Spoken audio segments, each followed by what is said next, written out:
नमस्कार, आप देख रहे हैं आपका अपना चैनल भिवानी हलचल खबरों के संग में मैं हूं मनोज कुमार।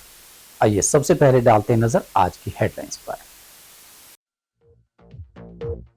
देवसर माता मंदिर में उपायुक्त ने पूजा कर जिला वासियों के लिए की मंगल कामना।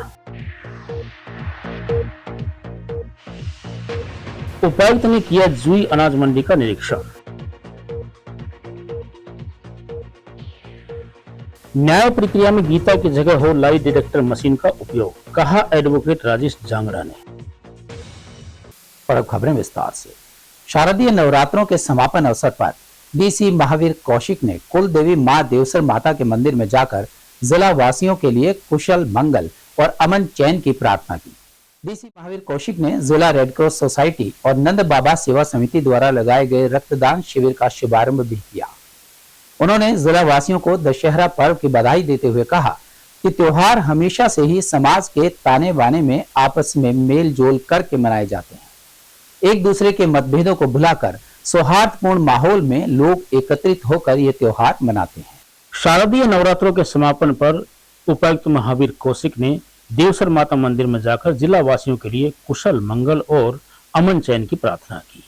उन्होंने जिला रेड क्रॉस सोसाइटी और नंद बाबा सेवा समिति द्वारा लगाए गए रक्तदान शिविर का शुभारंभ भी किया। उन्होंने जिला वासियों को दशहरा पर्व की बधाई देते हुए कहा कि त्योहार हमेशा समाज के ताने बाने में आपसी मेलजोल करके मनाए जाते हैं। एक दूसरे के मतभेदों को भुलाकर त्योहार को सौहार्दपूर्ण माहौल में लोग एकत्रित होकर हर्ष और उल्लास के साथ मनाते हैं। वहीं उन्होंने कहा कि रक्तदान से बढ़कर कोई दान नहीं होता, क्योंकि रक्त का कोई विकल्प नहीं है और ना ही इसे किसी मशीन के जरिए तैयार किया जा सकता है। उन्होंने रक्तदान करने वाले रक्तवीरों की हौसला अफजाई करते हुए उन्हें प्रशस्ति पत्र देकर सम्मानित किया।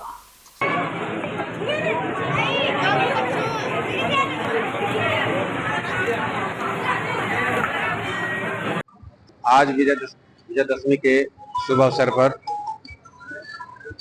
देवेश्वर धाम में माता के दर्शन करने का शुभ अवसर मिला और इस मौके पर मैं आपके माध्यम से समस्त लोगों को बहुत बहुत शुभकामनाएं देता हूं, बहुत बहुत बधाइयाँ देता हूं और माता रानी के दरबार में अरदास लगाते हैं कि सबके परिवार में सुख शांति बनी रहे। इसके अलावा इस शुभ अवसर पर रेड क्रॉस द्वारा यहाँ पे ब्लड डोनेशन कैंप का आयोजन किया गया था, जो कि बहुत ही सफल रहा। काफी लोगों में उत्साह था और आपके माध्यम से मैं आम जनता से ये निवेदन करना चाहूँगा कि जितने भी परिवार में शुभ अवसर हैं, चाहे किसी का जन्मदिन है या अपने बुजुर्गों की याद में, हमने ब्लड डोनेट करना चाहिए और अधिक से अधिक पौधे लगाने चाहिए। जुई की अनाज मंडी का निरीक्षण कर डीसी महावीर कौशिक ने बाजरे की खरीद कार्य का जायजा लिया और फसल उठान कार्यों के बारे में अधिकारियों को आवश्यक दिशा निर्देश दिए।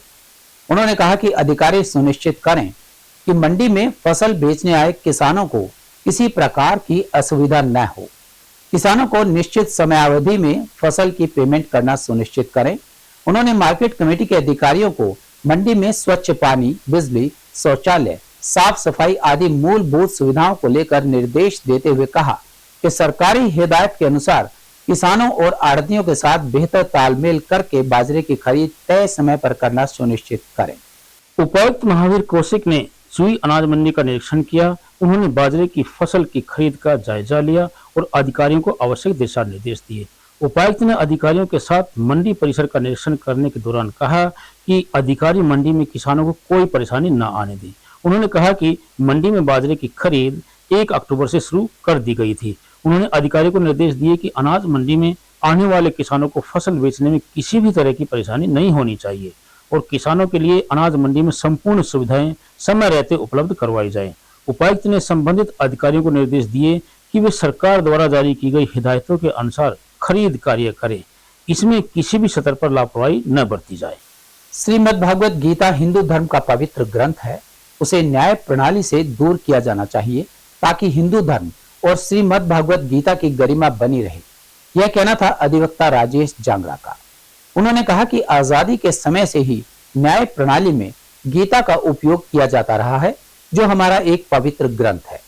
अपराधी या गवाही देने वाले शख्स गीता की कसम खाकर अपनी बात रखते हैं, लेकिन कई बार अपराधी या गवाही देने वाले झूठी कस्में खाकर भी बच निकल जाते हैं, जिससे यह प्रणाली गलत और अन्यायपूर्ण साबित होती है।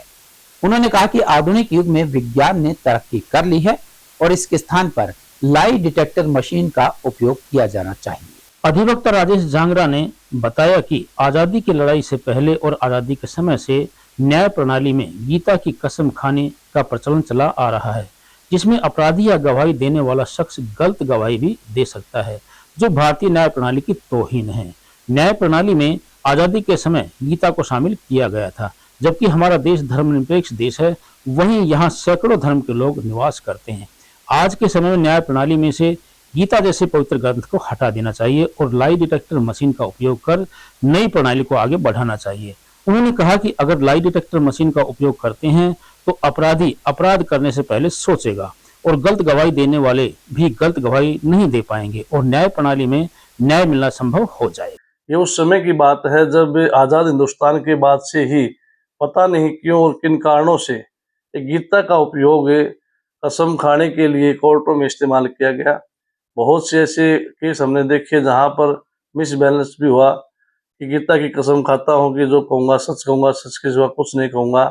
मेरा आज की डेट में ये मानना है कि गीता को इस न्याय प्रणाली से हटाया जाए, क्योंकि हिंदू धर्म का ये पवित्र ग्रंथ है और इस पे कई बार जजेस भी जो होना एक्सपेल हो जाते हैं, कई बार वकील साथी भी इसमें जो होना उसका इस्तेमाल बेहतर से कर लेते हैं। तो मेरा मानना ये है कि गीता को जो होना न्याय प्रणाली से हटाया जाए।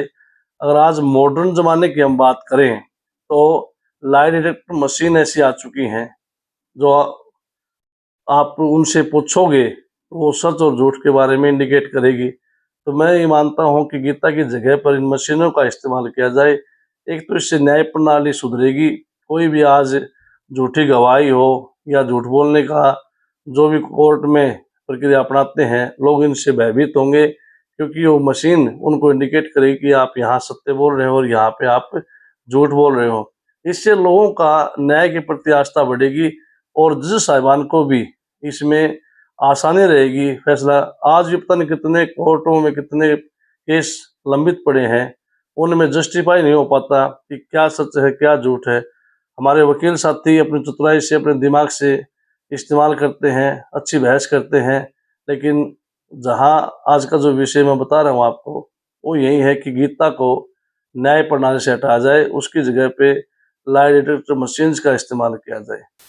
और अब चलते चलते दशहरा यानी 10 बुराइयों यानी काम, क्रोध, लोभ, मोह, मद, मत्सर, अहंकार, आलस्य, हिंसा और चोरी का अंत करना। 10 बुराइयों को हराकर उन पर जीत हासिल करना ही दशहरा है। लेकिन हम बुराई रूपी रावण का दहन कर यह दिखाते हैं कि अच्छाई को कितना ही कष्ट क्यों न झेलना पड़े, जीत सदैव सच्चाई की ही होती है।